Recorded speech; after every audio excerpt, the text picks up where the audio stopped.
হর্ষের থেকে দূরে? না, হর্ষ আমার। সেটা তুমি ভাবো শ্বেতা। তুমি ভাবো যে হর্ষ দিনরাত তোমার চারপাশে থাকে, তাই ও তোমাকে ছাড়া থাকতে পারে না, তাই না? কিন্তু আসল কথাটা হলো এই যে তুমি দিনরাত ওর চারপাশে ঘুরতে থাকো। যদি তুমি জানতে চাও যে হর্ষ তোমাকে ছাড়া থাকতে পারে কিনা, তাহলে একটা কাজ করো, কাল সারা দিন তুমি হর্ষ থেকে দূরে থাকো, তারপর দেখবো যে ও তোমাকে কতটা মনে করে, কতটা মিস করে। কালকে তুমি হর্ষের সঙ্গে শুধু রাত্রিরে দেখা করবে, ঠিক আছে তো? ঠিক আছে, আপনার যদি এরকমটাই মনে হয় তাহলে আমি তাই করব। That's like a good girl. কালকে সারাদিন আমি হর্ষর থেকে দূরে থাকব।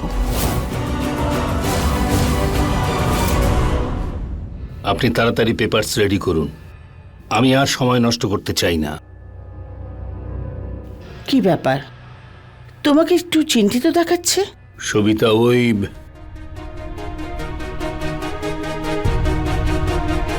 এই বাড়িতে একটার পর একটা অঘটন ঘটে যাচ্ছে, আর জানকীর ঘরে আগুন লেগে গেছে সেটা কেউ জানতেও পারেনি। কি করে? সেই জন্যই আমার মনে হচ্ছে হর্ষের জীবনে এখনো বিপদ আছে। অনেক কষ্টে আমার ছেলেকে আমি ফেরত পেয়েছি, আমি দ্বিতীয়বার ওকে আর হারাতে চাই না। সেই জন্য আমি সিদ্ধান্ত নিয়েছি, যদি আমার ওপর বা হর্ষের ওপর কোনো প্রাণঘাতী অঘটন আসে বা কোনো অঘটনে আমাদের প্রাণহানি ঘটে, তাহলে আমাদের সমস্ত অ্যাকাউন্টস ফ্রিজ হয়ে যাবে। ততদিন ফ্রিজ থাকবে যতক্ষণ না সেই মানুষটা ধরা পড়বে যে এই সব কিছুর পেছনে রয়েছে। মনে হচ্ছে তুমি কাউকে সন্দেহ করছো, সেই জন্য তুমি এত বড় স্টেপ নিচ্ছ। কিন্তু যদি বলো জানকীর ঘরে আগুন লাগার কথাটা, আমার মনে হয় না এটা কারোর ষড়যন্ত্র, এটা একটা দুর্ঘটনাই। আজ যেটা অঘটন মনে হচ্ছে, কাল হয়তো দেখা যাবে সেটা কারো চক্রান্ত। এসবের পেছনে কে আছে, কেন আছে, তাতে আমার কিচ্ছু আসে যায় না। আমি শুধু এটাই জানি যে হর্ষের জীবনের আশঙ্কা রয়েছে। হতে পারে সেটা এই প্রপার্টির জন্য বা ওর টাকার জন্য, আর হয়তো এই কারণেই ওর পর পর দুবার অ্যাক্সিডেন্ট হয়েছে।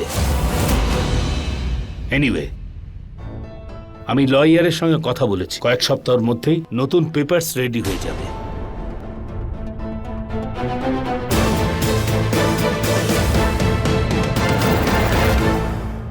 জানকী, বলো বৌদি। কালকে সারাদিন তুমি হর্ষের সঙ্গে থাকবে। কেন বৌদি?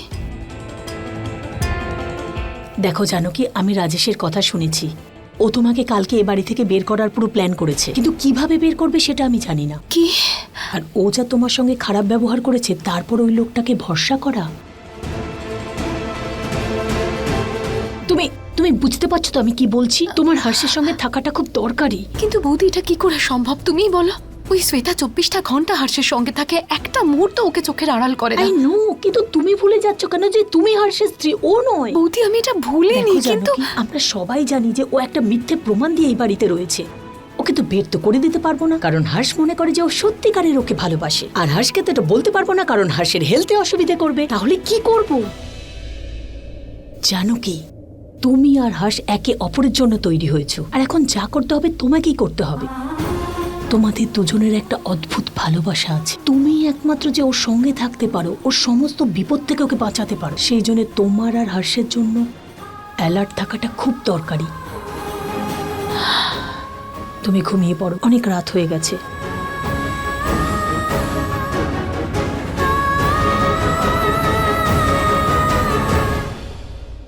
হে ভগবান, জানি না আবার কি করতে চলেছে ওই রাজেশ দাদা। হর্ষের তো পুরনো কোনো কথা খেয়াল নেই, কিন্তু আমার তো সব মনে আছে, তাই আমাকে আগের থেকে অনেক বেশি সতর্ক থাকতে হবে। হর্ষের কাছাকাছি থাকবো আমি, তারপর দেখবো রাজেশ দাদা কি ক্ষতি করতে পারে আমার আর হর্ষের।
হ্যাঁ আসুন জানকী।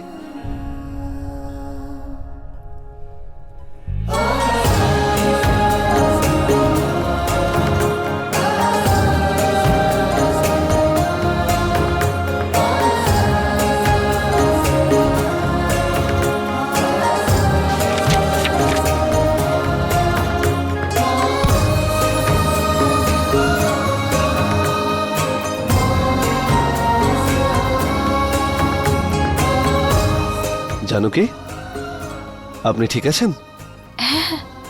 আই এম সরি, আমি এটা নিয়ে নিচ্ছি। জানকী, আমি আসছি, 1 মিনিট। আমি পারবো করতে। আমাকে দিন, আমাকে দিন।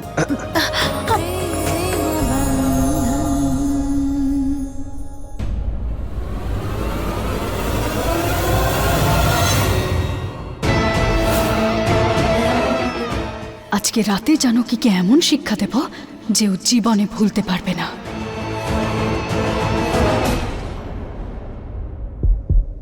আপনি ঠিক আছেন?